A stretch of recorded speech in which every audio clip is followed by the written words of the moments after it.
Hello buddy, welcome back. I'm the Strategy Professor, and today we're doing another episode in our in-depth guide series, and we're doing Tahm Kench today. So special thanks to Jacob for sponsoring this guide. If you out there would like to sponsor a guide, it's just a $20 donation, and I'm more than happy to do an in-depth guide for any champion that you want. It can be a support that I haven't covered, a champion from another role. It could be a topical guide, such as advanced warding or advanced itemization.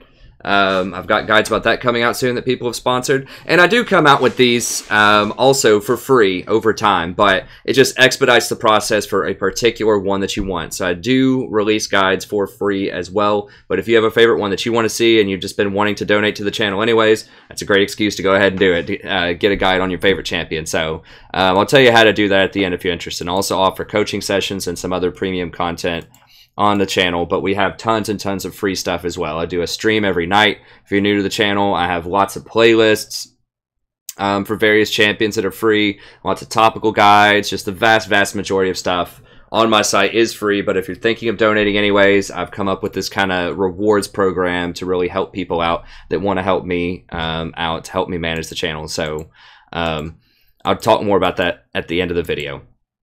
Okay, let's go ahead and get in here. So what about Tahm Kench? I classify him as a utility tank support. So I think of this as very different from your standard type of support. So let me go ahead and pull up the League Wikia here, and I'll talk a little bit about, explain a little bit about what I'm talking about here. Okay, so when I'm thinking like a pure tank support, I'm thinking of someone who's designed to go in, initiate fights, and take a lot of damage. And I think that those champions are not in a great state as of 7.7 when I'm releasing this video. That might change in 7.8. They are doing a whole bunch of new items, of which I'll talk about a couple here in a second when I talk about Kench itemization. But in general, it's rough right now for tanks, most tanks, because they have to build Redemption and Locket, and neither one of those is a particularly tanky item. Locket's okay, but Redemption has virtually no tank stats outside of a little bit of health on it, and so it makes champions that have to go in and take damage very susceptible to dying, because they just can't get their traditional tank items that are going to help them survive. And then you have the usual pitfalls of tanks in solo queue, where if people don't follow up on your engages, then you're just going to die. So, you know, traditional tank supports would be something like an Alistar, a Leona, a Nautilus. Those are probably the three most prominent ones that have to go in and put their life in danger to initiate and start fights. Utility tanks, on the other hand, are champions that are tanky, but they do other things. They either hook champions and pull them out of position, or they have some kind of other stuff about them that's very helpful. So examples of this would probably be Blitzcrank, Thresh, who can both pull enemies out of position. So that way, even if your allies, it's really hard for your allies not to follow up on that, right? Because you're pulling them so far out of position that your allies will probably follow up. But even if they don't follow up on a Thresh hook, you don't have to take it. You can just use it as crowd control and just, you know, crowd control them for a second and a half. So this makes them inherently more safe than some of those hard engaged tanks. Tahm Kench also falls in this category. He's not really someone that you want to run in and start a lot of fights and soak up a lot of damage. He kind of wants to hang out near the back, be a peeler, and really his specialty is dealing with hard crowd control, engaged divers. So that's kind of his specialty. So I'm thinking like Amumu, Thresh, Leona, something like a Lux, even a Zed.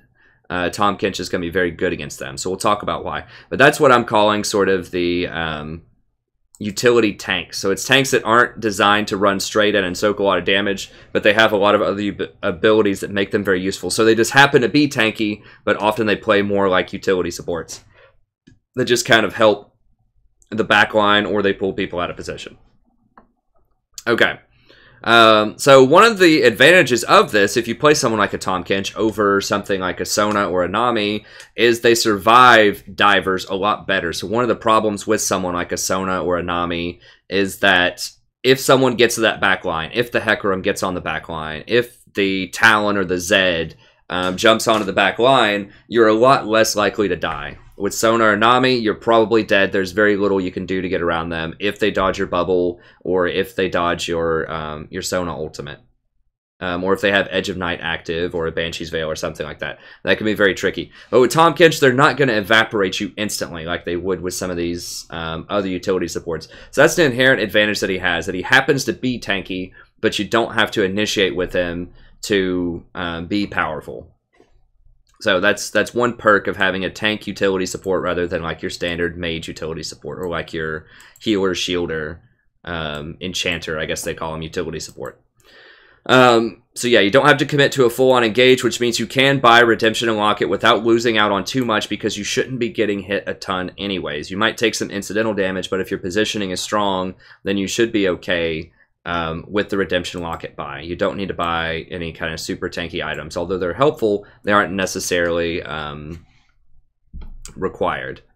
Okay, so they can play pretty well from ahead or behind, because they don't have to hard engage. They can play pretty well from behind. So if you're really behind as like a Leona or an Alistar or something like that, and you try to engage, that can be really bad because your team just may not have the power to win through those fights. But with Tahm Kench, you have some tools that can sort of engage, but you can also peel and just hang out in the back, just like most utility supports, and perform well. Now, one thing about Tahm Kench is he doesn't have any steroids in his kit. And this is really important when I talk about this in my other guides in this meta, is that Janna adds plus 40 AD to 80 carries or anyone else, which really buffs up their damage over time, and Lulu gives all of that extra attack speed in her kit.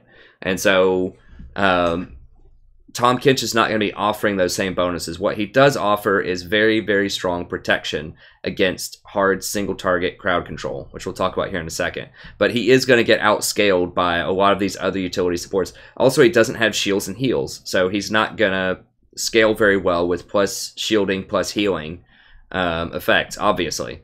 So he can't really use Mikhail's very well. He's not going to be able to use the plus healing part of Redemption and Lock It very well. He's probably not going to take Wind Speakers, although I have experimented with that before for the mid-game extra healing and extra stats. So he doesn't really benefit from a lot of the really strong scaling out there. So that means you need to try to close out the game as Tahm Kench. You don't want games going to 40 or 50 minutes where that Janna is going to have Lock It, Redemption, Ardent Sensor. It's going to be a really hard time for you. So Tahm is very good with a team comp that can close out games quickly, 25 minutes or less before these scaling utility items really start kicking in.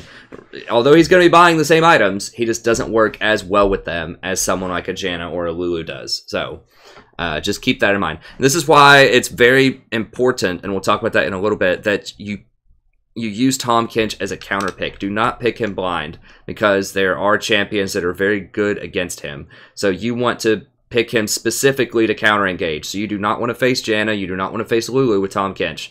If you pick Tahm Kench and they pick something like a Kog'Maw Lulu, you're going to lose the game, most likely, because you're just not going to have any tools to get on the Kog'Maw, and he's just going to outscale you, and so will Lulu. And the same thing, you don't want to pick Tahm Kench into, like, Janna Twitch or something like that.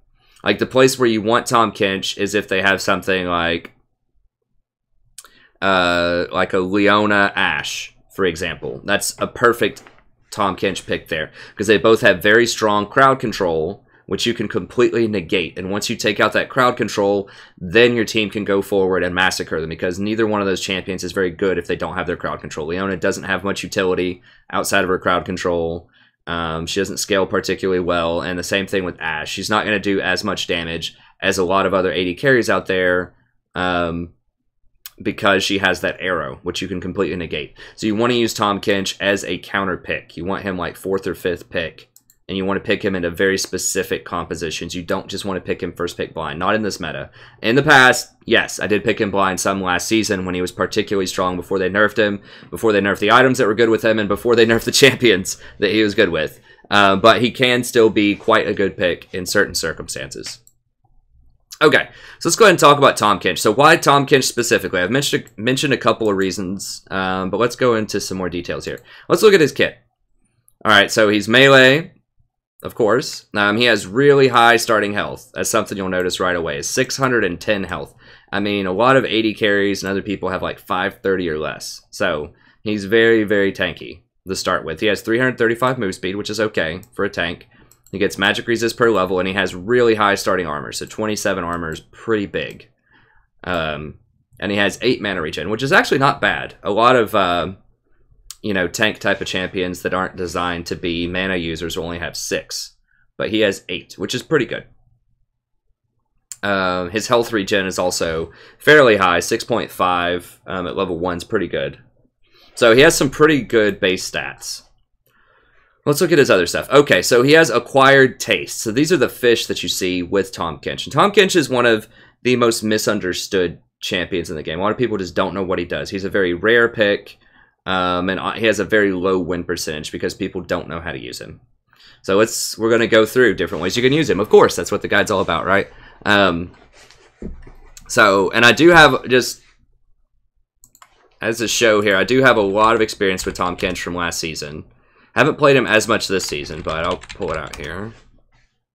If you're new to the channel and you're not sure about my background or whatever, I do have a lot of Tahm Kench from last season. So I played almost 300 games with him. At one point, I was I was in the 70s percentage for like the first 100 games. I won a lot of games with Tahm Kench in the spring of last year. But eventually, over time, after he got nerfed and after a bunch of champions he was good with got nerfed, I ended up around 51%, which it was kind of a little disappointing, but it was okay. The meta just shifted against him, and I just kept wanting to play him because I liked him a lot. I did get to Diamond last season, and he was part of that run. You know, earlier on in March, I went from Platinum 5 to Platinum 1.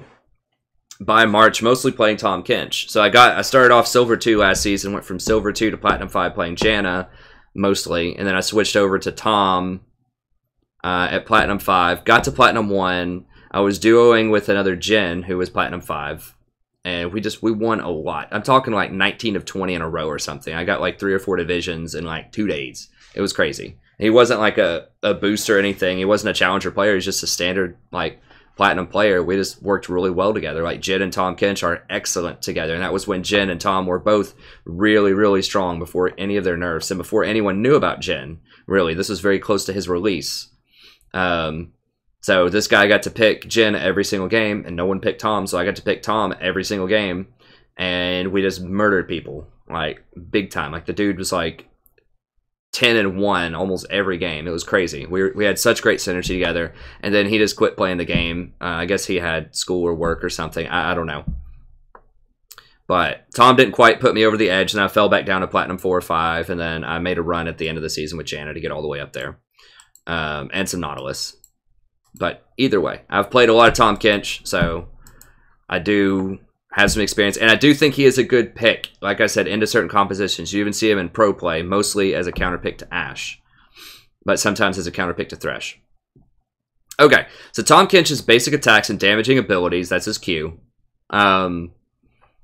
Apply a stack of acquired taste to champions for 5 seconds. That's the fish that you see. So you'll see 1, 2, or up to 3 fish.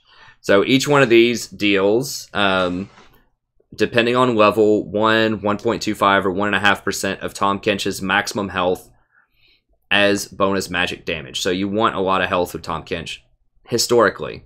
Although as a support, you won't be able to get nearly as much as you want. Although they are buffing Warmogs in 7.8, so that might be something of interest down the line, but we'll talk about that later.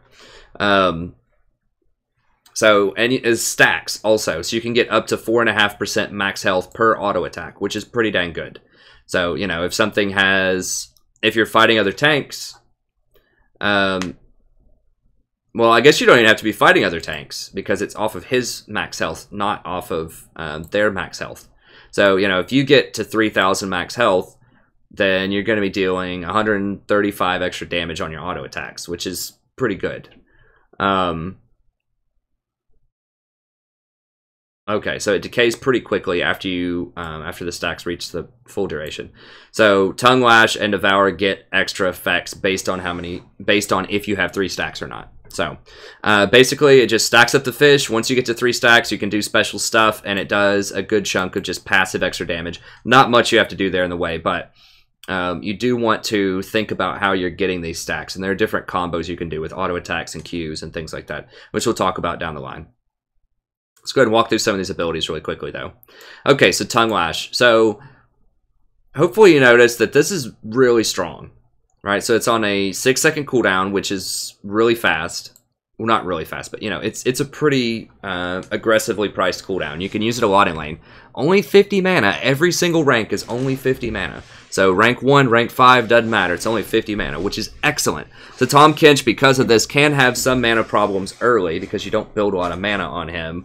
But then later on, you know, as you get to about level 5 or so, he just doesn't have mana problems anymore because you're...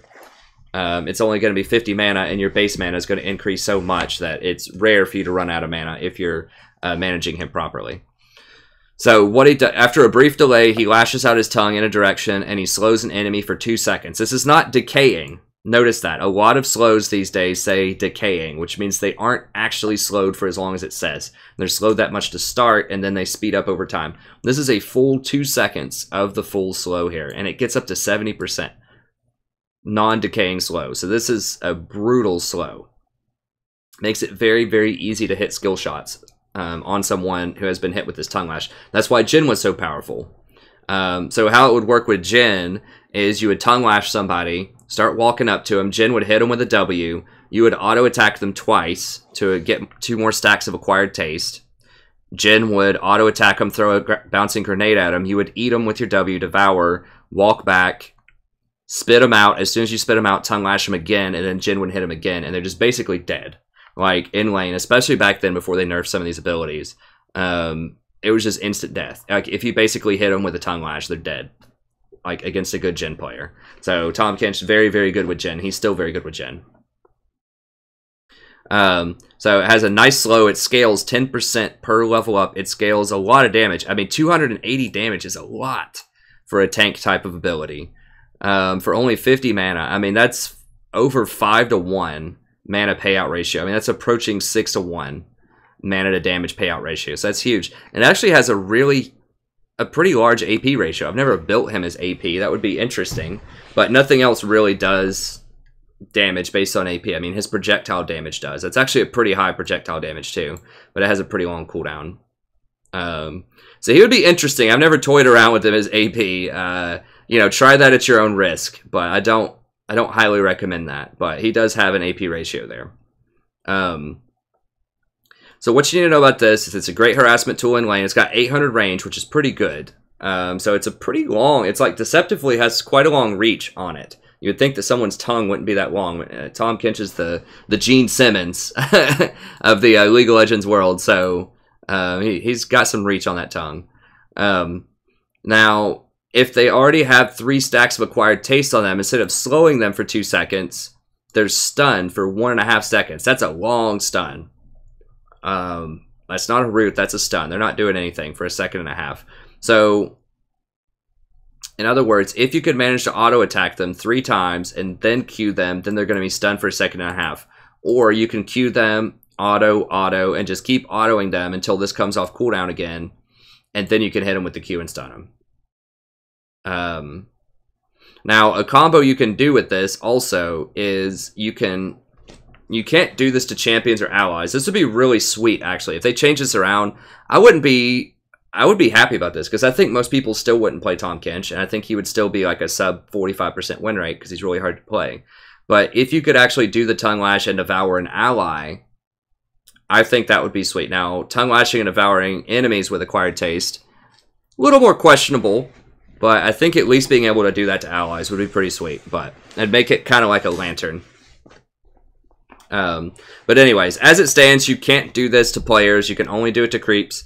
But you can cast your Q, and as it's mid-flight, if you press your W, then he instantly casts Devour on the first thing that he Tongue Lashes. So this is great if you're trying to fight over Scuttle in the river, and you just want to take that away from the enemy jungler. You can just Q, eat it with your W, turn around and spit it out the other direction and blow it up over there. Or if you're getting zoned off of a wave and there's a cannon minion right there and you don't want to miss the cannon minion, you can Q W it, pull it into you, spit it out. If you have Relic Shield, it'll also give the gold to your ally.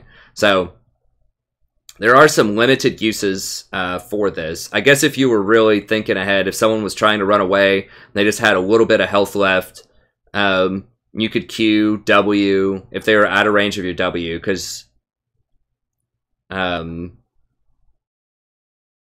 to see, the spit out, regurgitate. No, the W actually doesn't reach as far as, I feel like it does. Projectile damage. Okay, it says it's only 650 range, so scratch that. This is 800 range. It feels like that doesn't feel like that's right. It feels like it spits much, much further than 650. I thought it was going to be at least 1,000.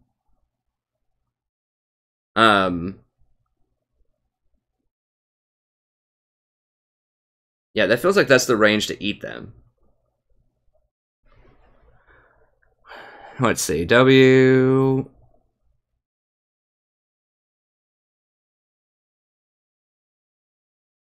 The range is 250. Okay, that's what it's saying. So it says it's only 650 range. But anyways, there are some other corner cases, but you probably won't use this that much, the combo. Like the best way, the most common way to use this, as I described, is to steal the scuttle from someone who's trying to take it, or to grab a cannon minion or something if you're being zoned off a wave. So there are some limited uses for it, but I believe it does charge you for both abilities if you do that, and it puts them both on cooldown. So it's not something you want to do very much, but it is on the table if you need to do it. Once again, I think it would be sweet if you could at least do that to ally champions. If you could do it to enemies with 3 stacks on them, that would be pretty cool. I think I would be fine with that. I mean, I wish they would tinker around with some of the other numbers and just give him that ability, because that would make him a lot more useful. He's already pretty good, but anyways, we'll see. Maybe eventually they'll give the catfish a little love, but okay, so that's it for Q. His Devour. Okay, so this is probably one of the hardest things to figure out how to do correctly with Tahm Kench, is when to eat somebody. I get asked this a lot in my Tahm Kench videos, is when should you eat enemies, when should you eat allies? And it's very, very complicated to answer that. I would say that the default should be save your W to save allies. Preserve your W to save allies. So how this works is, and I've got some gameplay footage here in a little bit. I'll show you how all of these things work. You want a W, and you can target either an ally, or you can target someone who has 3 fish on them if they're an enemy. They have to have the 3 fish, or you can't eat them if they're an enemy. QSS also removes fish, so keep that in mind. QSS does remove fish, and it also removes, if you eat somebody, they can break out of your stomach with QSS. They're still going to take the damage if they do that, but it is possible. Okay, so if you eat an ally, it makes them untargetable, which means no one can target them with anything. So you can cancel certain targeting abilities. It doesn't cancel them, but it redirects onto you, or at least it used to. They have tinkered with this a little bit over time, but I believe this still works from last year. Whereas if a Zed casts an ult on your AD carry, before he actually appears, when he just has that mark on him, if you eat the person, then the mark appears on you instead of them. So then they won't take the mark. However, if you eat them after Zed has already appeared and put the mark on them, then they will still take damage if you eat them. They will still take damage from Ignite. They will take damage from Malefic Visions. They'll still take damage from anything that's already a dot, or just something that has already been applied to them. So once they're in your mouth, then they can no longer be hit with anything. But if they're already tagged, then they're going to be hit with most abilities. I actually started playing Tahm Kench because I wanted an answer to Zed when he was super powerful last winter. So, how are we looking on time here? Oh, we're doing all right. When he was super powerful last winter. And that was a good way to kind of play around his ult. Okay, so you can hold an ally for up to 4 to 6 seconds. When they're in your mouth, you can run. Now, they've nerfed this a lot over time, but if you're running towards enemies, so if you can also eat allies and run towards enemies, if you do that, then you gain increased movement speed. You don't get any sort of extra movement speed if you're running away anymore. You used to, but that was abusive, so they got rid of that. Okay, so that's it. So basically, if someone gets hit by an Ash Arrow, someone gets hit by a Morgana Bind, a Thresh Hook, a Leona Engage, anything like that, you just chomp them, run away. So that's going to be your standard, what you want to do. He has probably the highest single target protection in the game against burst damage. So if Lux is about to laser somebody, eat him. Save him from all the damage. If Karthus is about to ult, eat him. Save him from the damage. So there are a lot of different things you can save people from. But it's mostly to get people out of crowd control. And that's really where he shines. So if you think about someone like a Janna or Janna can still protect people pretty well, like a Janna or a Lulu. Let's say that one of your allies gets hit by an Ash arrow and all, like, their entire team is closing in on them. It's, even if you shield and try to heal them, it can be really hard to shield and heal people through a lot of burst damage if someone's crowd controlled. But Tahm Kench just completely blocks all of the damage once you eat them and gets them out of the crowd control. So that's kind of the biggest deal there. And how he differs from some of these other protection champions is he's really, really good against crowd control. And it's retroactive, so as opposed to a Morg Black Shield, where if you're a little bit late on pressing it, then it's not going to have any effect. With Tahm Kench, you can be late. You can do it anytime you want. You can do it before or you can do it after. You just let them take the hit and then pull them out of it. So I think that's helpful. And it's full damage prevention too.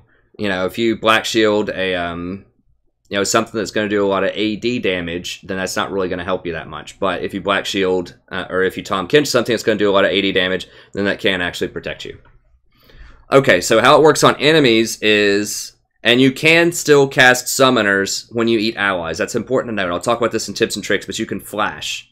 So you can eat an ally and then flash over a wall and run away.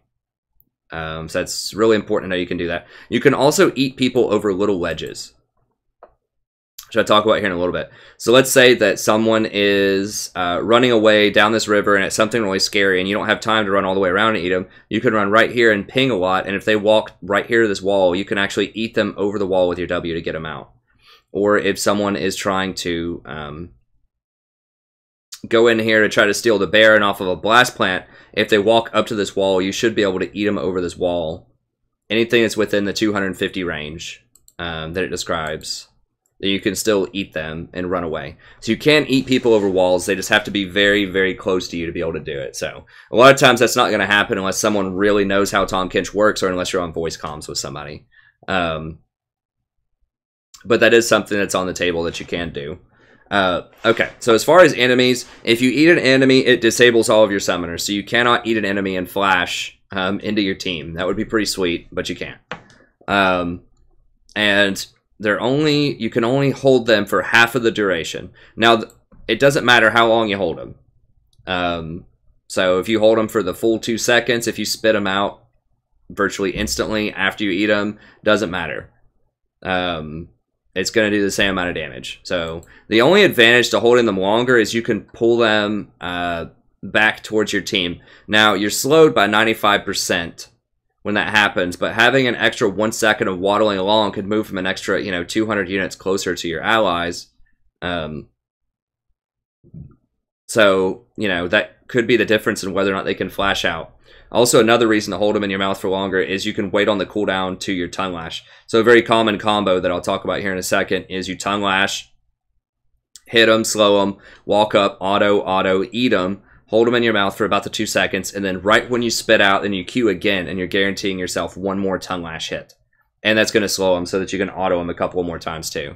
So I like to hold them in my mouth a lot of times for a couple extra seconds just to make sure I get off that last tongue lash before they flash or before their ally saves them or something of the such. Okay, so they are suppressed and nearsighted. So they have to have QSS to get out of this. Cleanse does not break this. Mikhail's does not break people out of this. So they have to be, it's like a Malzahar ult. They have to have QSS to get out of this, basically.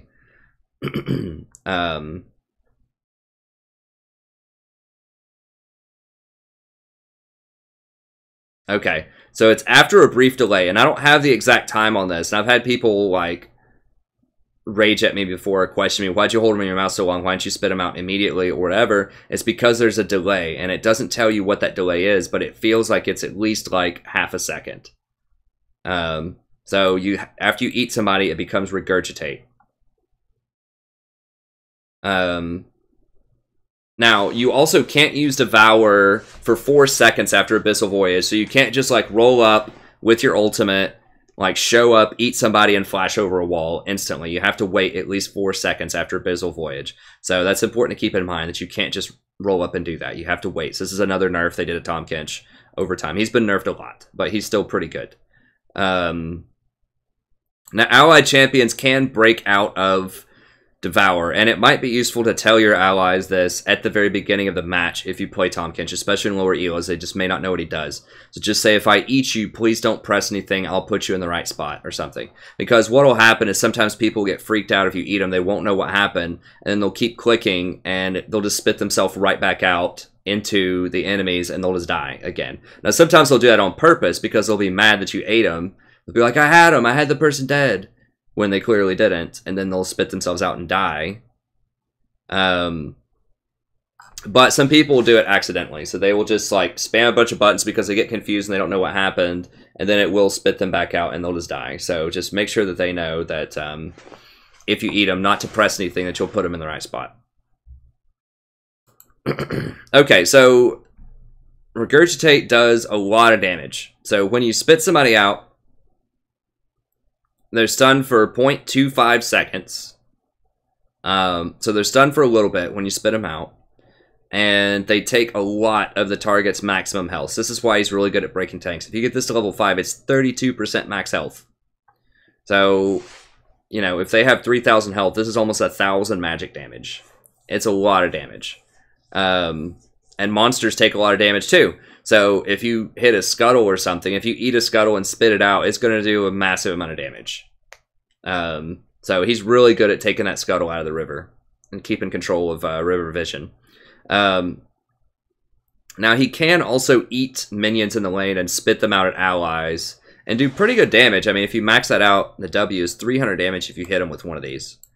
However, I recommend not doing that. I mean, this is 90 mana to use this, and you're not going to have a lot of mana as Tahm Kench, and his base mana regen is fairly low. It's not like Janna, so even when you get your Forbidden Idol as part of your redemption, it still is not going to be enough mana to justify spamming your W. Also, if you spit it, even at level 9, even once you max this out to level 5, you're not. It's going to have a long cooldown. It's still 10 seconds. So if you use this just to harass, even if you have some CDR, and let's say that it's like 7 seconds, then that's 7 seconds when they can go on you or go on your ally, and you're going to be wide open. So it's just not worth it for that kind of harassment. Just use the Q for harass and hold your W for when you need to save people. Okay, so it spits people out at your feet, and they take a lot of damage. So he's really cool. He's really fun when you do this, but it can be really tough sometimes to know if you should eat enemies or save allies. And if you're confused, you don't know what to do, you're just trying to learn Tahm Kench, then you want to err on the side of saving allies and just using your Tongue Lash to either stun people or just deal a little bit of extra damage. Okay, so Grayskin, 6-second cooldown, 50 mana. So he stores a percentage of the damage he takes as gray health on his health bar. And I'll show you what this looks like in the footage that I show you. So he heals for a portion of his gray health over time and consumes in the process. This is the most nerfed thing about Tahm Kench over time. So basically, when he takes damage, it becomes this gray health on his bar. And then if he doesn't take any more damage, then it will heal him as a certain percentage. Now, this heal is affected by plus healing and shielding, so he does get some benefit out of it. But, you know, obviously not as much as like a Janna or a Lulu or something like that. But he does get some benefit from plus healing and shielding. This also interacts with Spirit Visage and anything else that affects self-healing. Whatever that mastery is, shields and healing on yourself are a certain percentage more effective. That also affects gray health. Or you can activate it and turn the gray health into a shield for the full amount of the gray health. So you take a look here. All right, so let's say that he has a 1,000 health and he takes 500 damage. So you take half your health and damage. At level 1, you're going to get gray skin for 350. So it'll show up as a gray bar for 350. Now, what you can do is, if you activate it, if you press E, then you get this shield for 3 seconds for 350 shield. So that means they're going to have to cut through 350 more health before they start dealing any more damage to the rest of your 500 health. So this effectively gives you 70% more health if they cut through the entire thing. Now, it only lasts for 3 seconds, so it better be a pretty hot situation when you use this, but you're not going to get any regeneration if you do that. So it's just a shield for 3 seconds, and that's it. Now, if you don't shield for that, and it's level 1, so let's say, yeah, you have the 350 times 0.25, then you're going to replenish about 88 health. So you can either get a shield for the 350, or you can replenish for 85 health. So that's up to you. So in general, you want to take that replenishment. So you want to take the 90 replenishment. So that basically negates, what is this? Let me see, 88, so...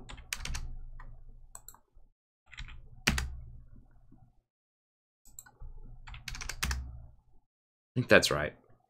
It basically replenishes about 18% of the damage that you do. So it effectively blocks about 20% of the overall damage that you take. And it depends on, how much health you have and various things like that. But it's going to, level 1, it's going to give you back, roughly 20% of the health, which is really powerful, that you heal back. So now it used to be 100% gray health, and it used to give you a much larger percentage of the health restored, I believe, back in the day.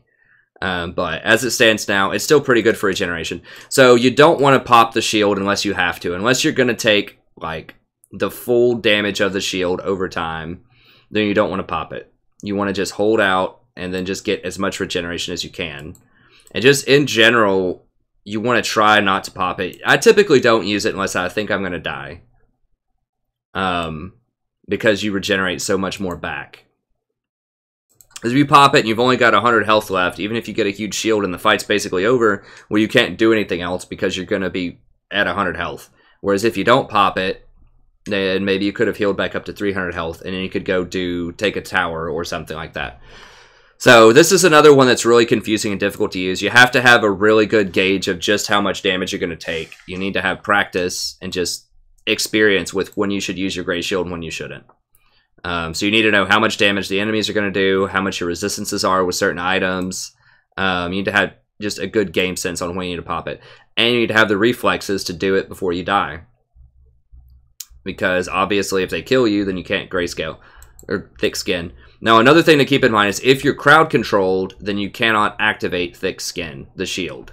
So, if you get down to 20% health and then someone uses a stun on you, then they kill you before you use it, then that's really bad. So sometimes if they have a lot of crowd control, then you're gonna have to use it a bit early. And that's kind of ironic because you pick him into heavy crowd control. So you're gonna pick him ideally into things like Leona, Thresh, Ashe, things like that. But if they hit you with the crowd control and not your allies, then you could potentially get blown up before you can use your grayskin. So that's a real problem that you need to be aware of when you're playing Tahm Kench. You cannot be the one that gets hit by stuff. Other people get hit and you save them. But if you're the one that's hit, that's a problem. Alright, and finally, his last ability, his ultimate. Think of this as, it's like a TF ult for 2.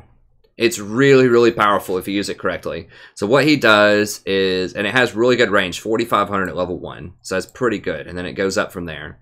Now, it's only on a 120-second cooldown too, whereas a TF ult, I believe, is 180. So it's a teleport. So what he does is he opens up his mouth, and you'll see it in the video that I show you here. Someone jumps inside of it. You've already chosen a destination. Once they hop inside, then you dive into the ground, and then you pop up where they are. So I think it's a, it's a second and a half to show up there. And once you target that area, they see it. So they're going to know. It makes a noise, and it has a bubbling sound. Even if it's in a bush or something like that that's unwarded, I'm pretty sure they still see it.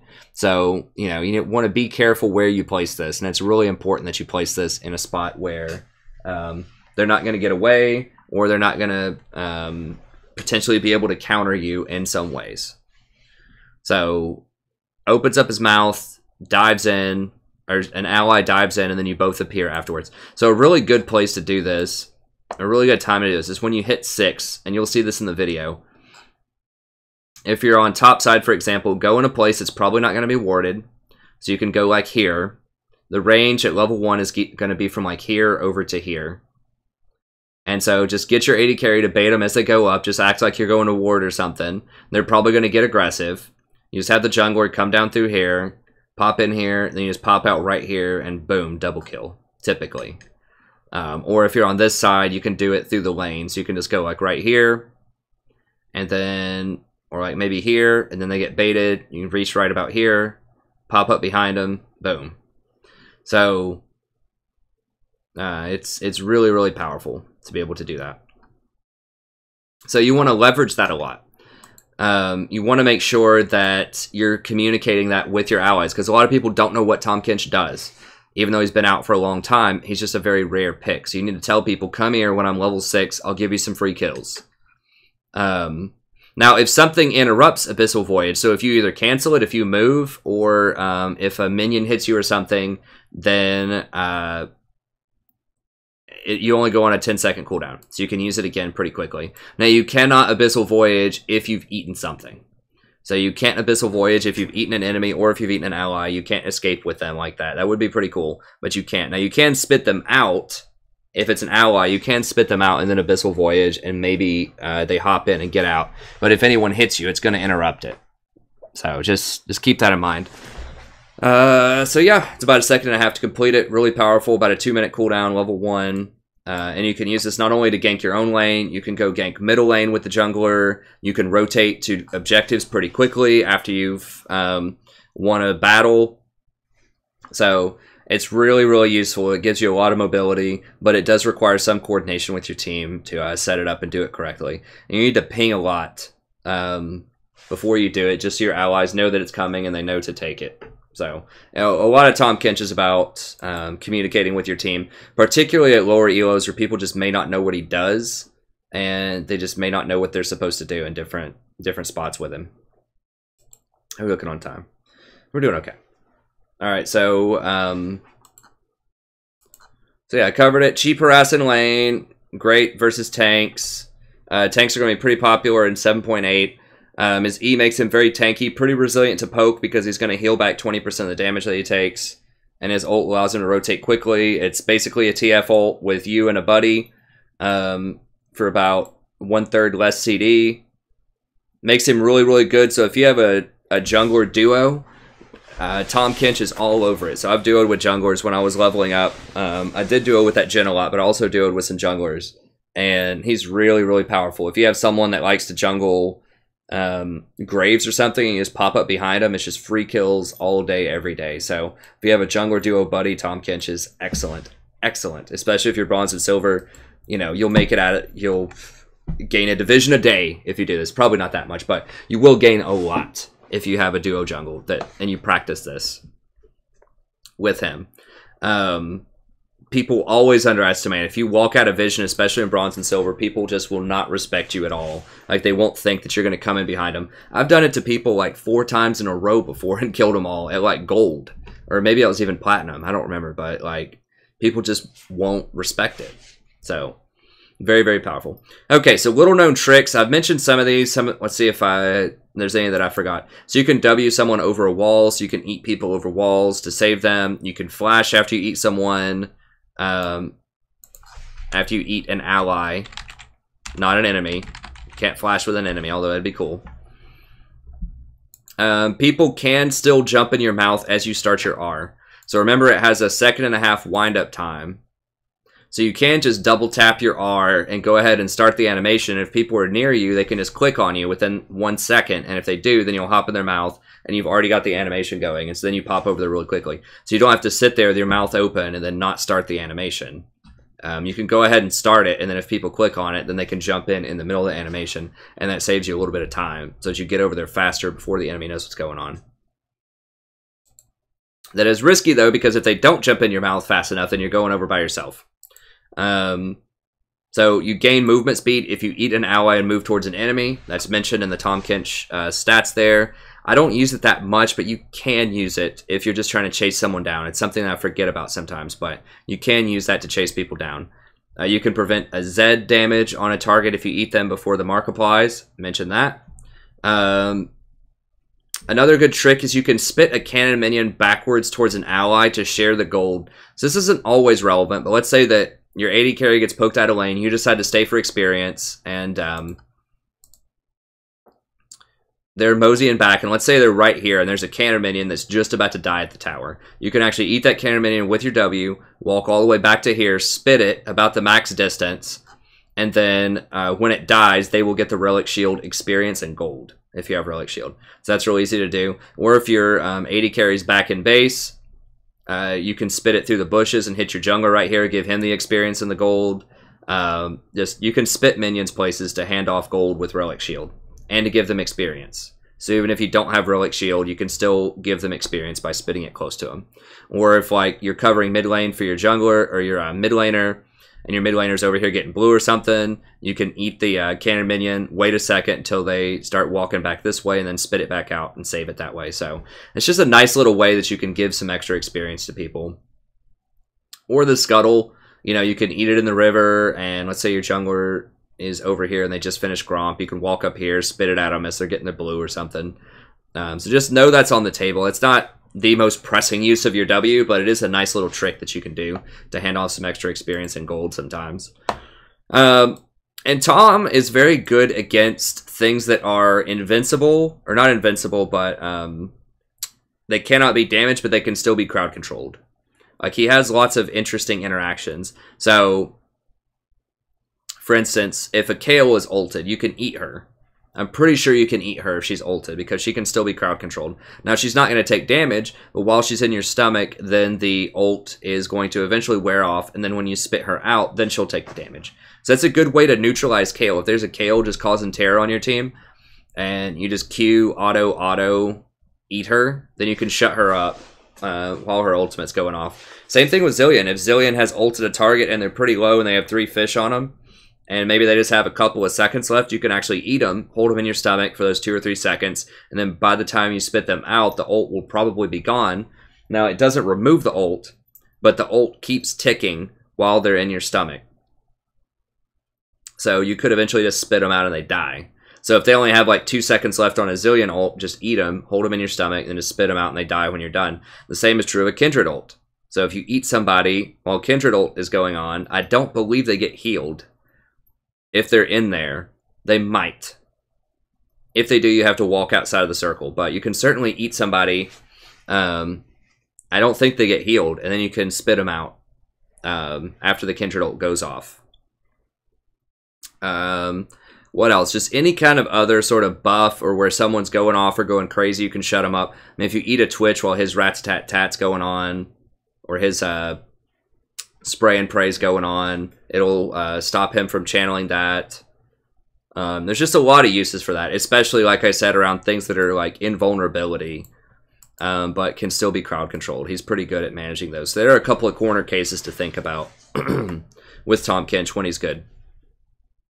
Okay, so what are his strengths? So he's really good at saving allies from heavy crowd control and burst threats.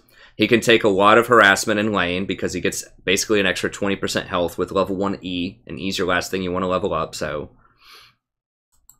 that's helpful. He's excellent all-in burst for a tank. So a lot of tanks don't do a lot of damage, but his all-in burst is really high at a close-range target. So, you know, if you're talking like Tongue Lash for 280, you know, auto for a little bit of extra damage, eat somebody, spit them out for 32% of their maximum health, you know, which is about 1,000 on a 3,000 health tank. It's going to be about 1,000 magic damage, which will get negated by magic resist, but that's still a lot of damage. In addition to this, he does a lot of damage, and he locks up tanks. So he can, you know, people will be surprised by this, that he can solo out, you know, 80 carries sometimes, or he can solo out some tanks. Like, there are some situations where he can beat up tanks like Poppy or Nautilus, and you wouldn't think it's possible, but, you know, if you can devour them, if you get a lot of CDR and you devour them, you know, every 6 or 7 seconds, that's a lot of damage. So he can be quite powerful. He used to be used a lot in the top lane too as a tank breaker, but people have gone away from that because he's kind of easy to gank. But he does a lot of damage for a tank if you can get people to stay close to you long enough. So he's really good at objectives and rotations. As I explained with his ult, he can get places quickly. He can turn fights around, so that's really powerful. He has a very cost-efficient kit, so most of his stuff is very cheap. His W is expensive, so you don't want to, you know, spam that in lane, but his Q is very cheap, his E is very cheap, and his ultimate is also fairly cheap at 100 mana. Alright, so some of his weaknesses, it requires really fast reflexes to use your W and your E correctly. You need to be able to eat people out of very dangerous situations before they die, and you need to be able to use your E to shield yourself if you're going to take fatal damage. Now, you don't have to wait until you're about to die to use it. You can use it early if you want to, but for maximum benefit, you need to not use your shield if you're going to heal back with the Grayskin, if they're not going to kill you, typically.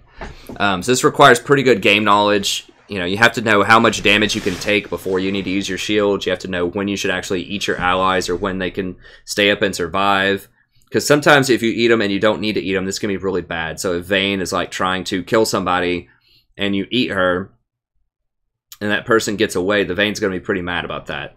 So if you eat people at the wrong time, they can be pretty salty about that. Even if you eat them at the right time, they can get mad. They'll be like, oh, dude, I totally had that. Why'd you eat me? It's like, no, you didn't.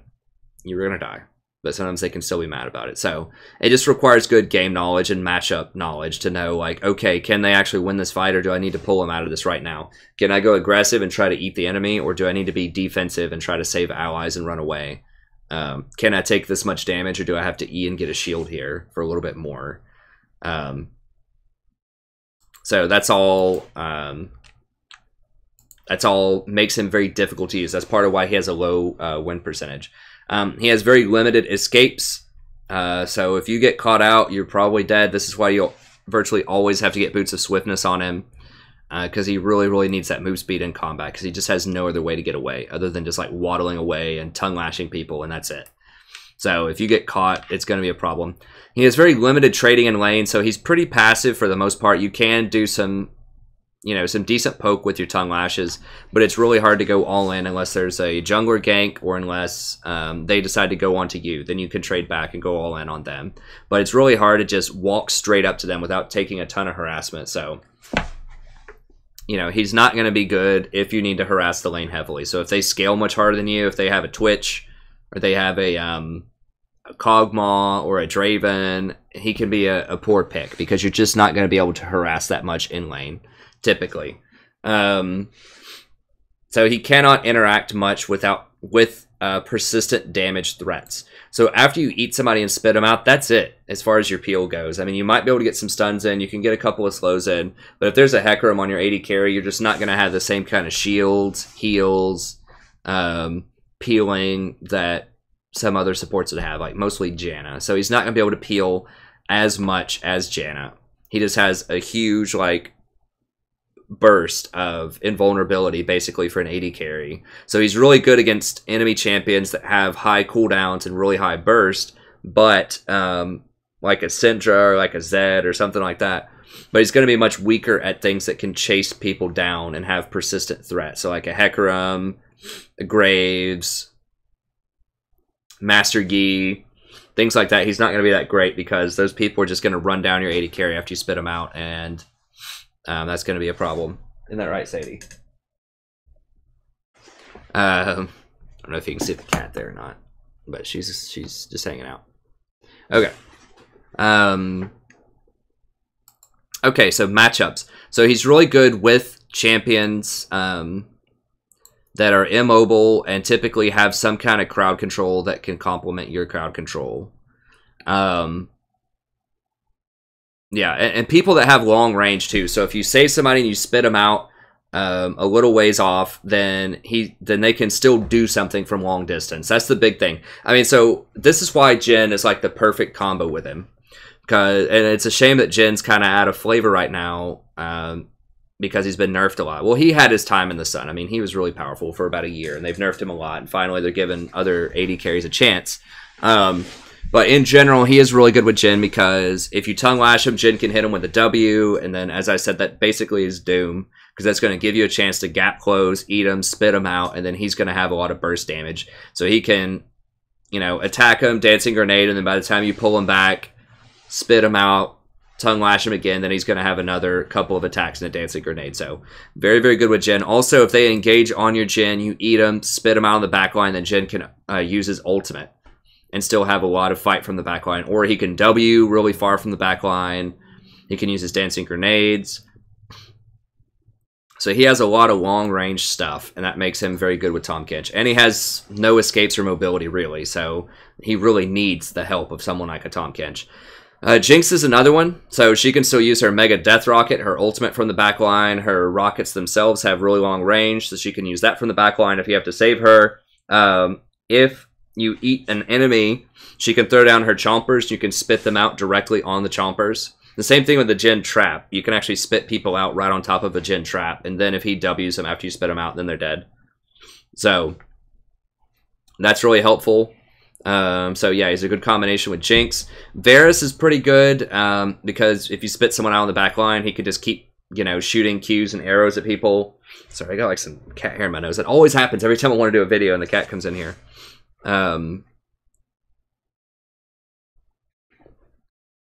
Pretty good combo with Varus. Ashe is another one. She has pretty good long range. If she Ashe arrows somebody, or if you tongue lash somebody, it makes it easy for Ashe to hit the arrow. Then, of course, you can stack your fish, eat them, spit them back out. Ezreal's okay. He can, you know, ult people right when you're going to spit them out, so you can just spit them right into his ult. You can spit Ezreal out on the back line. He can land a bunch of Qs. You can rotate really easily and make plays around the map while Ezreal farms safely at the bottom lane, so Tom's a pretty good roamer, so you can make that happen with your jungler. You can just camp mid lane with your jungler while Ezreal just farms with Qs in the bottom lane. And Kate's another one that's great. You can just spit him out right onto a Kate trap. That should be instant death. So you just tongue lash him. Kate hits him with a Q. Walk up, auto, eat him, spit him out on a trap. Caitlyn, headshots, nets backward, headshots again, ult, they're dead. So a pretty good combination there with Caitlyn as well. So Thresh is very good against, and you pick Thresh primarily against things. You can pick him to complement Jhin, Jinx, and Varus, but you primarily pick him to counter things your enemy has. So you want to pick him like, you know, 4th or 5th pick, typically. If they have Ashe, you can cancel the Ashe arrow. If they have Thresh, you can cancel his hook. Leona, you cancel all of her stuff. You just completely hose all 3 of them. Nautilus, you cancel all of his stuff. You can even cancel, like, it doesn't cancel the Nautilus ult, but you're going to take the hit instead of the person that you spit. Or that you ate. So he's a really good answer to Nautilus. And Lux. If Lux is trying to full combo someone, you can eat him out of it and save him. So you're pretty bad with close range champions that need to scale up and need a lot of protection early on in the laning phase. So Vayne, Twitch, Lucian, not good, not a good combo.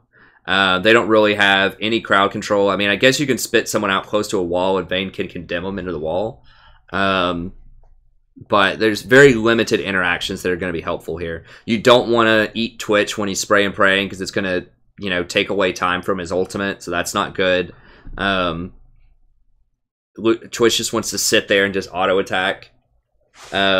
Lucian, you spit him out on the back line. He has to jump back in and get really close range to do anything. So that's not going to be that helpful. Lucian doesn't have any crowd control. So yeah, he's not really great with those. I mean, he can do okay, but I don't recommend him with them. And he's bad against anything that's going to scale really heavy, especially if it outscales your AD carry. So if you have a Jhin and they have a Kog'Maw, do not pick Tahm Kench. So even though Tahm Kench is good with Jhin, if they have that Kog'Maw, do not do it. Or a Twitch, because you don't have anything that can get on these champions reliably. Like, you can slow them with your Q, but that's not enough. Like, you need to lock those champions down quick and blow them up. You need something like a Nautilus, probably, if you want to try to take down a Kog'Maw or a Twitch. So don't pick him, especially against these champions. If they scale harder than you do, since you don't have any hard engage, you're mostly a peeler, that's not going to be a good thing.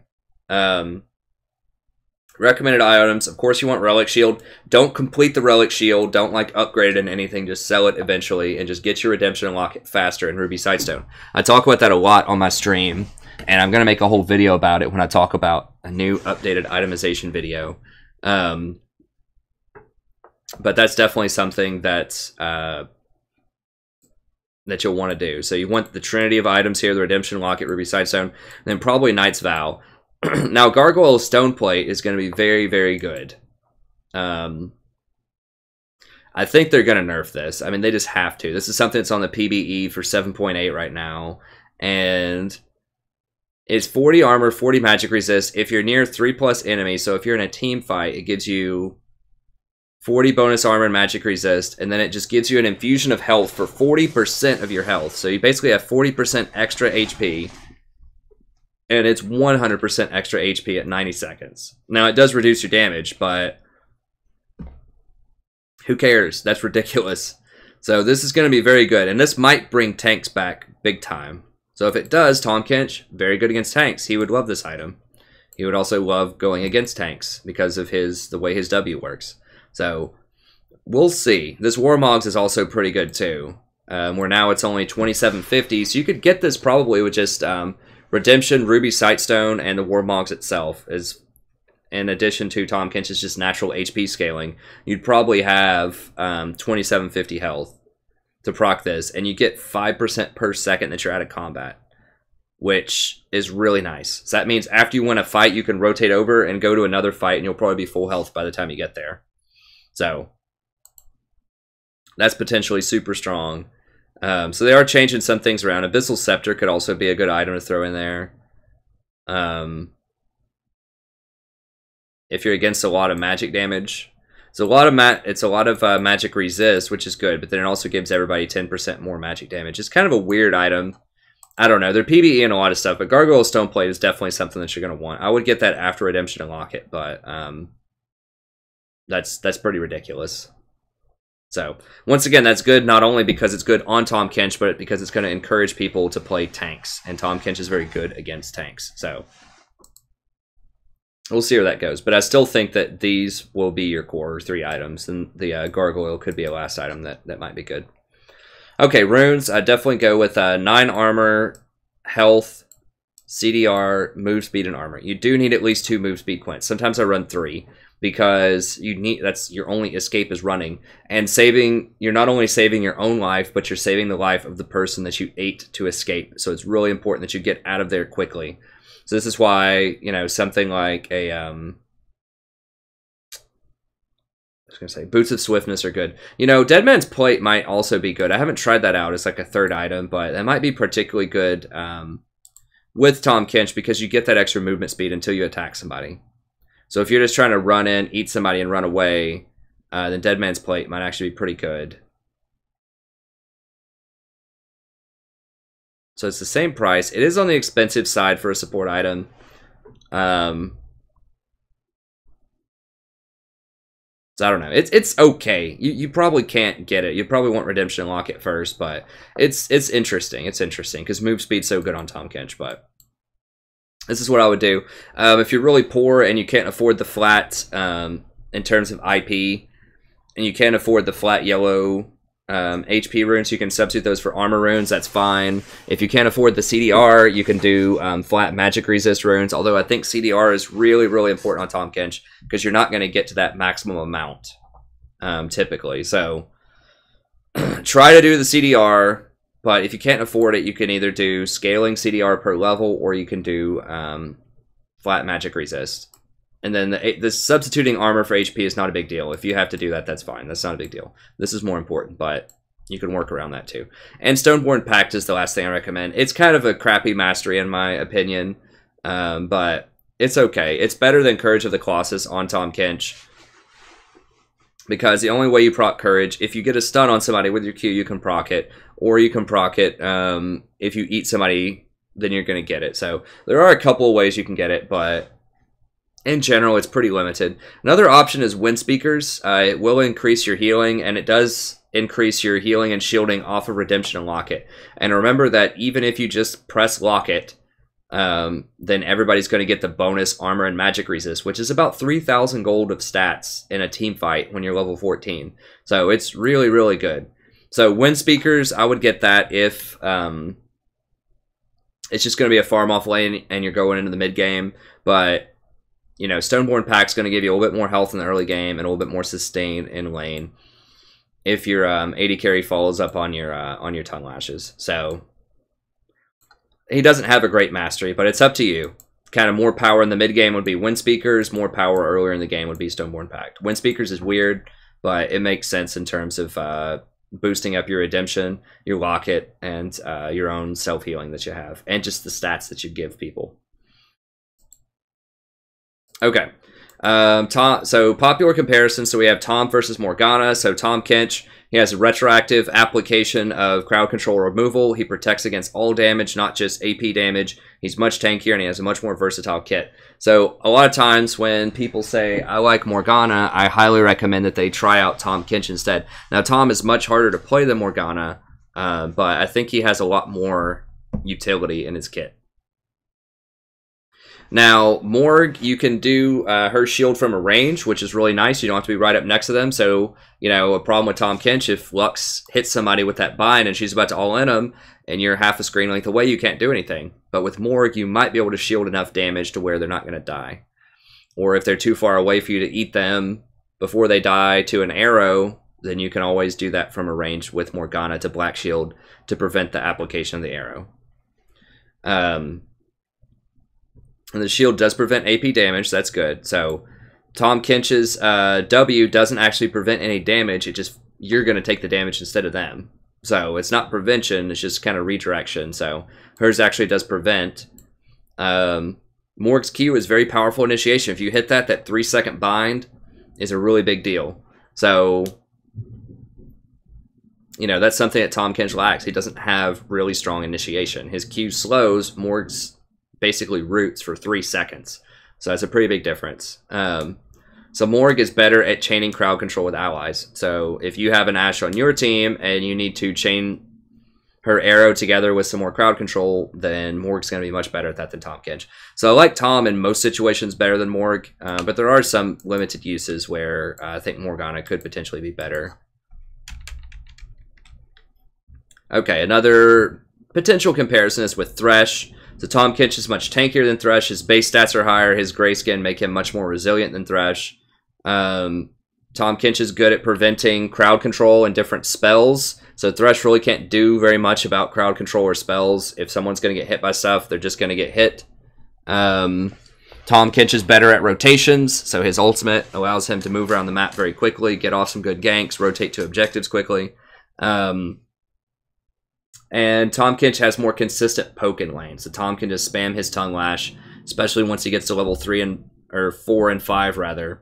And it's going to do quite a bit of poke damage, whereas Thresh really doesn't have any poke.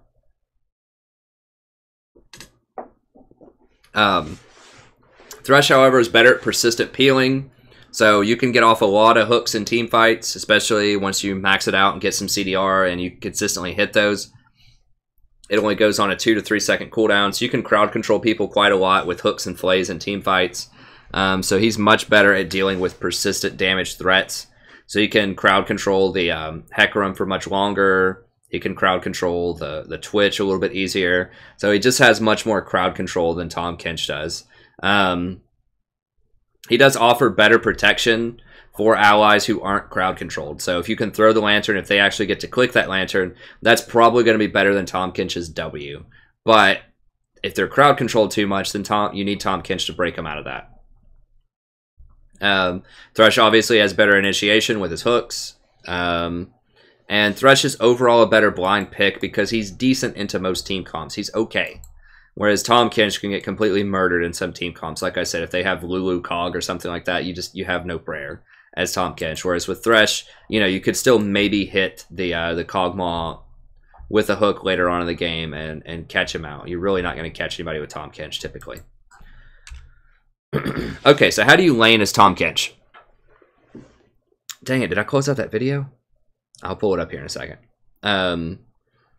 So as Tahm Kench, you only pick Tahm in a very specific team comps. I mentioned this several times, so don't get mad at me if you pick Tahm all the time and you have a low win percentage. I think this is why people have a low win percentage with Tahm, is because they don't know when to pick him. And they just play him into almost everything, and he's really bad into some matchups. So Unlike Janna or Lulu, who are pretty good into almost everything, Tahm Kench is an all-star in some matchups, and in other matchups he just straight sucks. He's just really bad. So you need to have him into the right team comp. So he can be amazing, but he can also be a complete dud in the wrong matchup. So make sure that you have good visibility on your enemy before you pick him, especially their support. That's the big one. Like, he's really, really good against some supports, and he's really bad against others. Your support and their AD carry, you need to make sure you scale better. You need to make sure that their AD carry, or that their support rather, is a crowd control, like initiate tank, rather than an enchanter like a Lulu or a Janna, because he's really bad in a Lulu and Janna. Okay, so you want to spam your Q to harass enemies. Just be careful. Q is not super cost efficient until like levels 4 and 5. It's pretty expensive early on, so you can run out of mana. So just be careful. Just throw it every now and then. But then once you get to 4 and 5, then you can really start using that for some serious harassment. Hold your W to save allies unless it's 100% and all in. So just do not use your W to eat minions and spit them at your allies. Do not use your W any other way other than saving allies, because that's your one saving grace. If it's really hard to gank a Tahm Kench lane, so if a jungler rolls up and you eat them with a W, there's almost nothing they can do about that, especially if you W flash. You're basically giving your AD carry a free flash if you eat them first and then flash.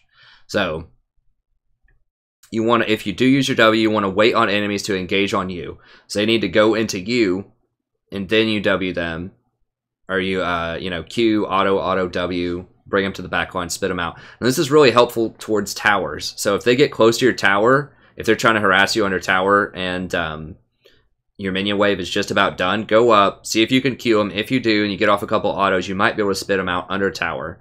And they're going to take a tower shot and probably have to flash if you do that. So, just be patient with your W. So only use your W for wave clear if you're 100% backing. And it is pretty good wave clear. So just eat like a cannon minion, just spit it into their entire wave. It'll do a lot of damage.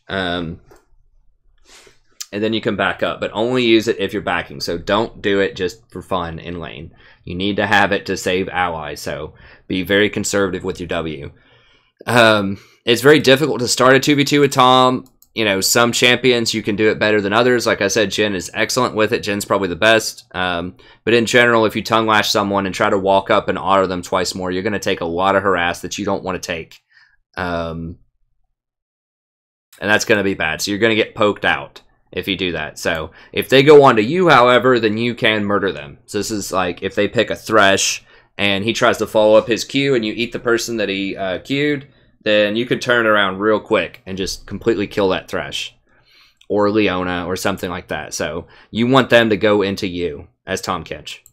So try to let your Grayskin regenerate. So I talked about this. So don't pop your shield unless you have to. Just regenerate as much as you can with that Grayskin. When you're about to hit level 6, direct your jungler, tell them, or your mid laner to use your ults to say, come here, use this ult, we're going to go get some kills bottom lane. Or say, hey jungler, go with me, let's go gank top or mid lane.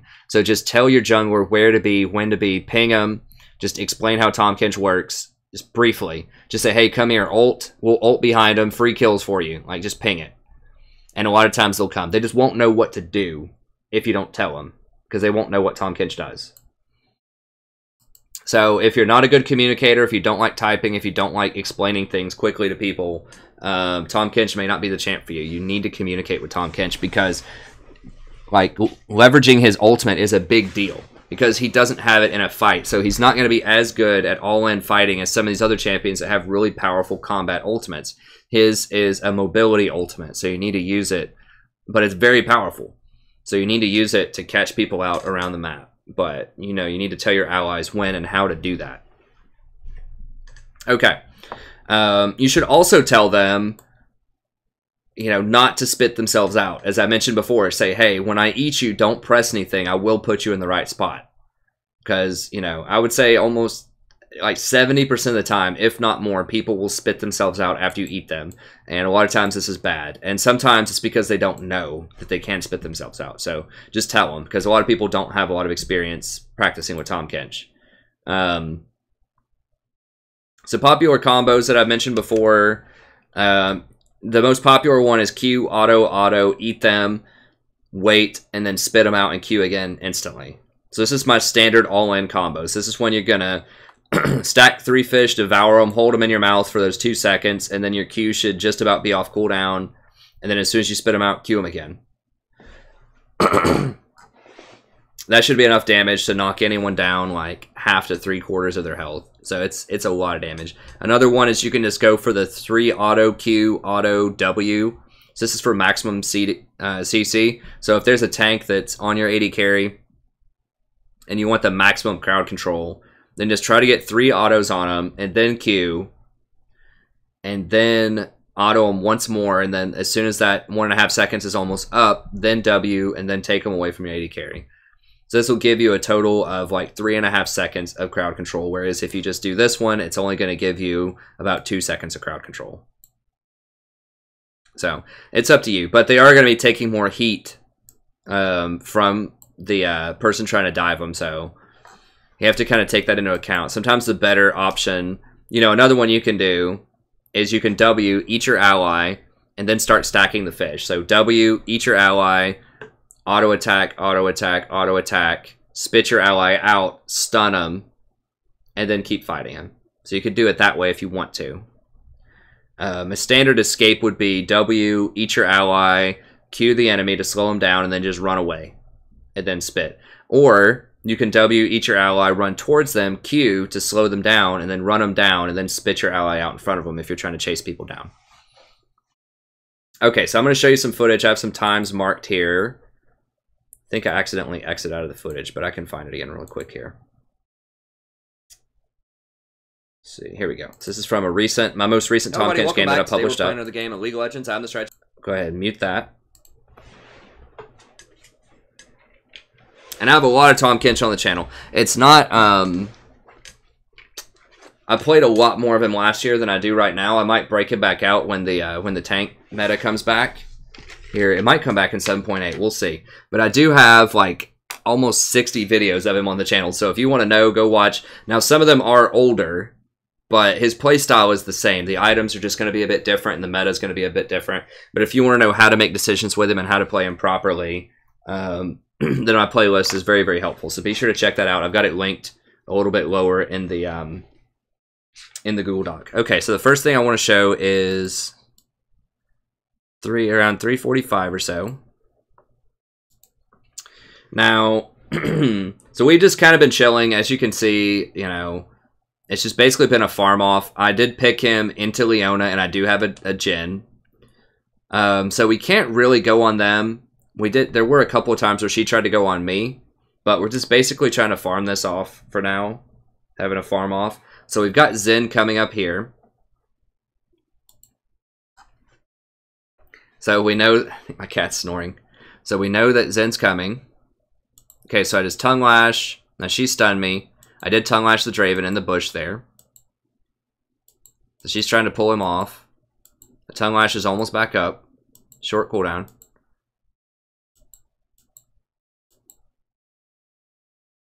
Okay. Now you notice that I did exhaust him, and then I started auto-attacking him. I didn't tongue lash him immediately because I figured he was going to flash. And so sometimes you want to hold on to your tongue lash if you can, if you know they're going to flash until after they flash. Then you can slow them and run them down. So he flashed over her, and then we're just going to finish off the Leona. Now, somebody pings me here. I'm not sure whether it was Jhin or Zen, but I'm pretty sure Leona still has her flash. Let me see. Watch Leona. Let's see if she has her flash or not. I didn't see if she did or not. No, she flashed right there. Okay. I didn't see that, though, because I was chasing Draven. And so I'm just going for the kill here, because what I'm thinking is she's going to flash when she gets right there. And so that's why I went for that last auto attack, because I didn't see her flash. I was too busy focusing on Draven. And so in the heat of a battle, just go for the kill. Don't try to hand off stuff like that, because if she did have her flash right there, she could have flashed to the tower and gotten away. So just always go for it if you can. They still get assist money. It's fine. Like, don't try to KS and just hold your abilities. Just use them in an appropriate way and try to kill the person as fast as you can. Like, it doesn't matter who kills them as long as they die. That's kind of my thought process. Like, it is better if the AD carry gets it, but it's really bad if they get away. And there's been so many times where someone's gotten away because I tried to be really cute and not use my abilities. Okay, so let's go forward to another gank here. So the laning phase, there wasn't a lot going on. You can have kill potential sometimes in the lane. I'll show you a little bit more laning here, I'd say. But it's challenging, especially because they have a Shaco. So Tahm Kench doesn't have a lot of escape. So if we go all in and then I try to W or something and just go all in on them and Shaco rolls up, we're going to be in a bad place. Okay. So watch some of this. All right, I'm just hanging out in the back. Okay, there's Shaco. We see him. When it grabs Jhin, eat him. Okay, so that would have been a dead Jhin with most supports. Janna probably could have gotten him out of that, but if it was like a Soraka or something, he was going to die. Jin's level 6, Shaco's showing up. Okay. So she goes on him again. I eat him again. Before Draven can do anything.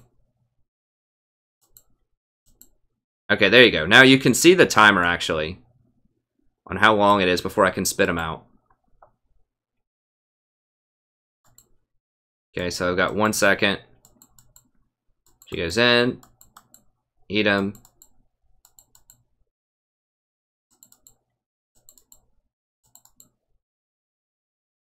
Two seconds. So I have to wait 2 seconds before I can spit him out. So some people are like, why, you know, after you eat me, why can't you spit me out immediately? Well, that's why. You have to wait 2 seconds before you can do it. It's not an immediate thing. Now, I think they can maybe point click out of it, but they might have to wait the 2 seconds also. Or like 1.5 seconds. It says 2, but it's probably like 1.5 seconds. Okay, so we spit him back out. Chase him down. Jhin hits him with a W, I think, right? Yeah, he gets him. This person's gone. Run him down. Auto. Tongue lash. Done. Okay. So that was pretty good. So I saved him twice from all in engages. And then we just turned it back around and fought him. We're clearing this out. Let me go to another one here. We fight this. I think some bad stuff happens here. I don't remember. No, we get that one nice and clean. 9. Okay, so this is how you would use an ultimate with Tahm. So I'm level 6. I'm pinging him right here.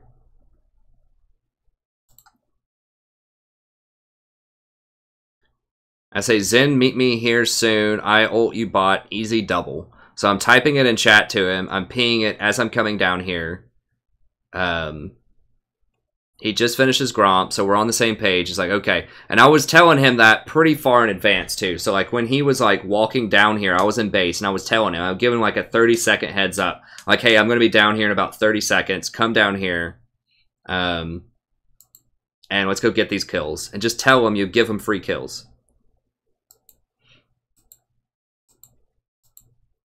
Okay. So now I'm setting up the Abyssal Voyage back here. Way far behind him. In the bush, I think.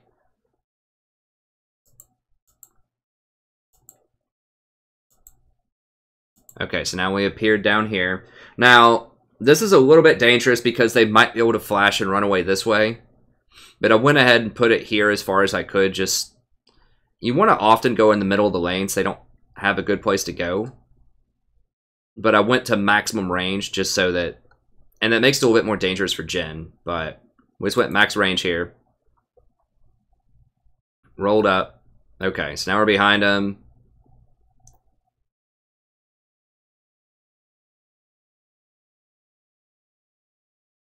Okay, yeah, she went ahead and flashed. Okay, so we got 1 kill plus both of their flashes. So that's how you use his ult. You communicate it with your ally. You set it up. You've got really good range. You just pop up behind him. It's either going to be a double kill or a bunch of flashes. You're almost always going to kill one person. So you can just show up yourself behind him, but that's not usually a good thing. Now he's caught under tower here. Kind of missed my tongue lash there. We could have killed him. I really wanted to eat her, but I was just taking too much heat. So went ahead and used my Gray Shield there. Block some of that damage. Okay. We'll go for one more here. Got a couple more I want to show you. A couple more interactions. Okay, let's go to 1345 here.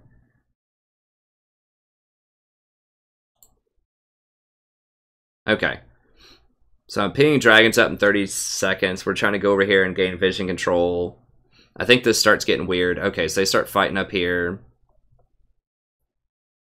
Rana, now I see Shaco go invisible. I probably should have just eaten him here. We see Shaco. I could have eaten him there, so that was a mistake. I could have eaten him and like flash over the wall or something. That was my bad. I ate him since it's the Shaco clone. Okay, now I see they're chasing Leona, so I ult down here, right on top of her.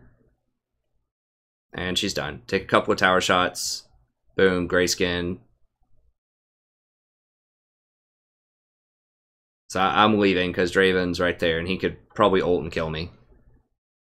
Just telling him I'm out of there. They start getting a little crazy, but that's fine. Okay, and the last thing I want to show here is one thing that you really want to be careful of with Tahm Kench and even Lulu is things that can target both enemies and can target allies. You need to be very, very careful of overlapping hitboxes. And there's not a ton you can do about this. But Tahm Kench's mouth is almost like a skill shot. So if something walks between, I think, this is my best theory of it. It could just be that the skill shots are, or the hitboxes are kind of buggy. But if an eligible target walks between you and another eligible target, then it's going to hit the first target in its path. So if you try to eat an enemy, for example, that's eligible, that has 3 fish on them, and an ally steps in front of you and that enemy, then you're going to eat the ally because they're the closest thing to your mouth. I believe that's how it works. I believe it's like a skill shot. However, with Lulu also in traffic, if there's overlapping ally and enemy, they're right on top of each other, and you try to shield an ally, sometimes it'll hit an enemy, or you try to polymorph an enemy, and sometimes it'll speed up an ally.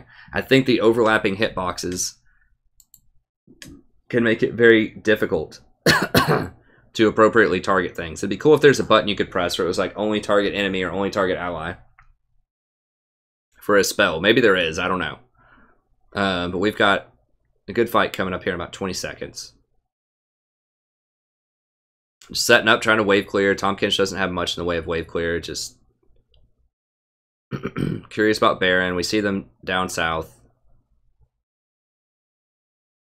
Okay, Caston engages and goes all in there. Ill-advised. Okay.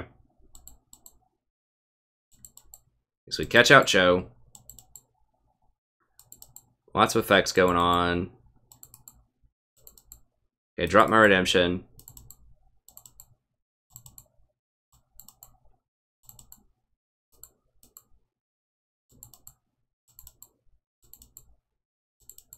Now I should have leveled up a skill in here somewhere. I think I was just so focused out. I should have done that. Okay, I'm trying to get Zed here. So 1, 2. Now Zen dashes in immediately once I get that 3. Now watch my cursor. Red is for enemy. Right? So if it's a red sword, that means it's targeting an enemy. Alright, I press W on him with the red sword on the Zed. Eats Zen. Sword still red. Eats Zen. That was potentially pretty dang bad, because Zen jumped right in front of my mouth when I was going to eat him.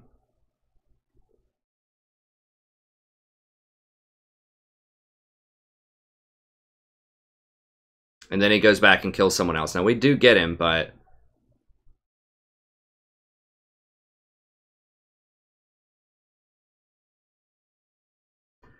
yeah, so it doesn't have the little sword if it's over an ally. So that's what I'm talking about. So I had Zen targeted. You saw the red sword. So they go back and look at the tape here. It was a red sword. So I'm not just crazy, and you're just not crazy if you mess these up too. The hitboxes are screwed up on these things. So you got to be a little careful.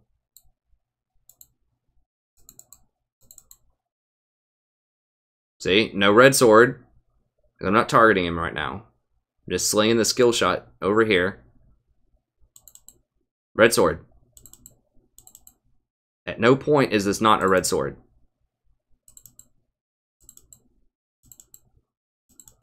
Okay, so just be very, very careful with how you eat things. Sometimes you have to wait. Now, Zen jumped in at the last second, but if Zen was there anyways, I should not try to eat this because I know I could eat the Zen. You would want to wait and walk around and then eat them from a different angle so that you don't accidentally eat your allies.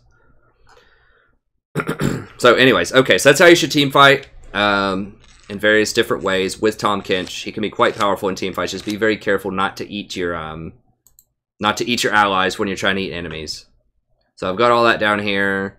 In terms of team fighting, just stand in the back, peel divers. You can also start skirmishes with your ult if you need to. You need to ping yourself a lot. If you're going to start a fight, be very careful ulting in the darkness. People could be there and they could surround and kill you. So don't try to be crazy with your ults. Just make sure that you have good vision of an area before you ult in. Save your W most of the time. If you get 3 stacks, you can use the W to peel or eat people. I just went for the Z there because everyone else was okay in terms of peeling, I believe. So just remember why you picked Tahm in a team fight. So be looking for that Ashe arrow. Look for the Leona engage. Look for the Z ult. Look for the Kayle to ult herself. Look for the Kindred to ult. Look for the Zillion to ult somebody. So just remember why you picked Tahm Kench. Remember which CC you're trying to block and save that CC prevention for that particular skill. So just keep in mind why you picked him and then execute that in a team fight. So you can chase fleeing targets with an R. We saw that in like the 3rd sequence, I think, when the Leona was just about getting away under the tower. You can use your R to chase people down. That can be really helpful. I don't think I did it in this game. Do I do it later in the game? I don't remember. Let me see.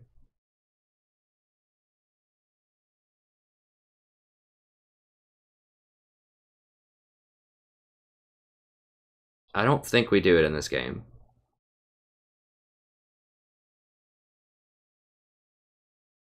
No, we just end it. But it is possible, like if you take their inhibitor, for example, just to ult back and take your jungler to Baron really quickly so that you can go ahead and get started on it, especially if it's a jungler that takes Baron really fast, like a Kindred or a Xin Zhao or a Graves or something like that. You can go ahead and ult over there and get it started while the rest of your team's walking over there, and it could save you an additional 5 seconds on doing the Baron, which could be a big deal. So you can ult really fast to objectives. Or if you win a dragon fight, you can ult to middle and immediately take mid tower or something like that. Take it 5 or 10 seconds faster. So that's a really good use of it as well.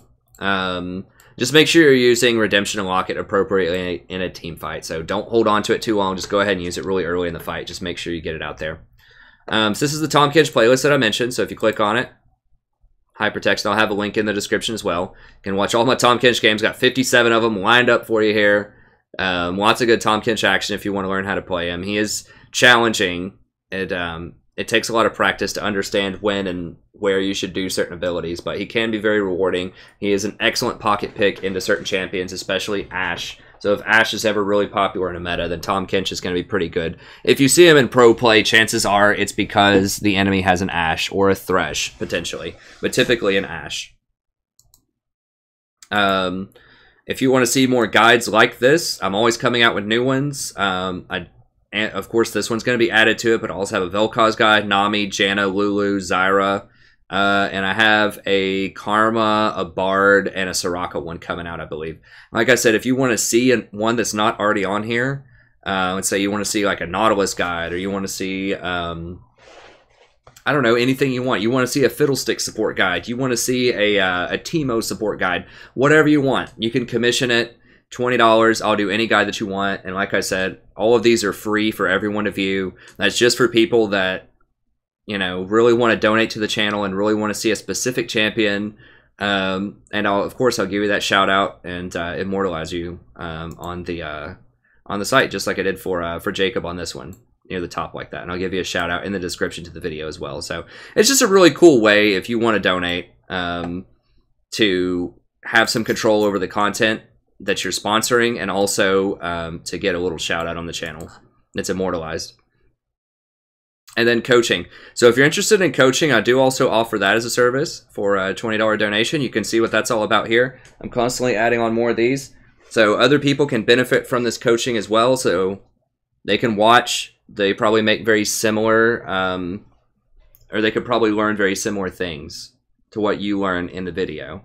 But coaching is very individualized feedback that obviously helps out the specific person that I'm coaching way more than anyone else, although other people do benefit from it as well.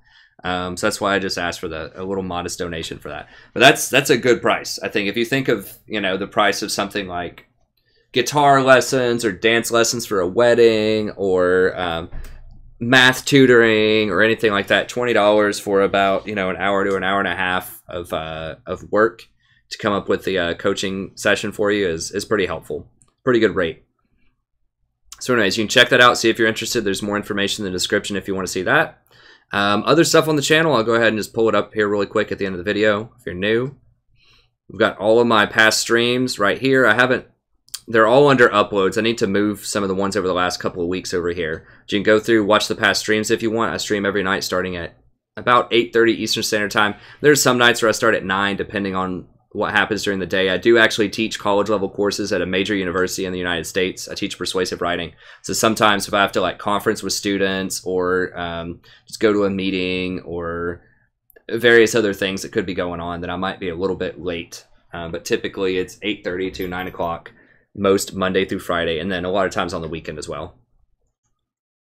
And then I have different guides for how to carry in solo queue. So I have a tier list, in-depth tier lists and patch notes, and just various topical guides here if you want to check those out. My tier lists are very in-depth, very in-depth. So I've got kind of like a table of contents where you can just skip around and see the parts that you want to see that are really interesting. And then I'll also come up with a Google Doc here as well, just like for this video where you can find the Google Doc in the description. You can also find the Google Doc to the tier list here. You can scroll down, see everything that I talk about. So that way, if you don't have time to watch the whole video, usually they're pretty long, about 2 hours. It's understandable. I know most people don't watch 2 hours. It's fine. You just skip around and see what you want to hear. So you can skip straight to the tier list if you don't want to hear about the patch notes or my meta analysis and predictions. You can skip straight to this. And with each one of the patch notes, like the top 15 champions or so, I do a little mini guide. So you can just click on it. If you just say, okay, I want to know, you know, how should I build Lulu, for example? You just click on it, opens another little Google Doc, gives you quick information about matchups, recommended items, runes, and masteries. So lots and lots of really in-depth information for the top 15 or so supports. So that's really helpful. So be sure to check out the tier list. Anytime a new patch comes out, I'm all over it, usually the day that it comes out. And then we have the playlist that I mentioned before. So if you just want to watch a specific champion, you want to watch all Janna, all Nautilus, all Kench, all Zyra, we've got that there. We've got the guides, we've got the coaching sessions. So we just have all kinds of good stuff. I also do Total War Warhammer if you're interested in that. Legendary campaigns, no auto-resolve abuse, no other exploitation of mechanics, just good, clean fun. If you've heard about that game or you're interested in checking it out, check that out. It's the same approach. I'm very instructive. I try to help you learn how to play a better game. So I explain everything that I do and just try to work through my thought process as I go through the campaigns. And it's a lot of fun. It's got some good action with the battles. I deliberately take on really challenging stuff, so this isn't one of the by the numbers, just hang out, hide in your base, and auto-resolve your way to victory. I go out and take on some tough stuff in some of these and deliberately try some borderline impossible fights sometimes, and sometimes I get beat. I will spoiler alert, we are doing very well in all of the campaigns. So I do lose individual battles, but I often will come back on my feet and work our way through it, just to add some extra drama, just for the challenge and the fun. So it's a lot different from other campaigns that I've seen on YouTube. So a lot of people enjoy that. So be sure to check that out if you want. But that's going to be it. Thank you very much. Hope you enjoyed it. And I'll see you next time. Have a wonderful evening.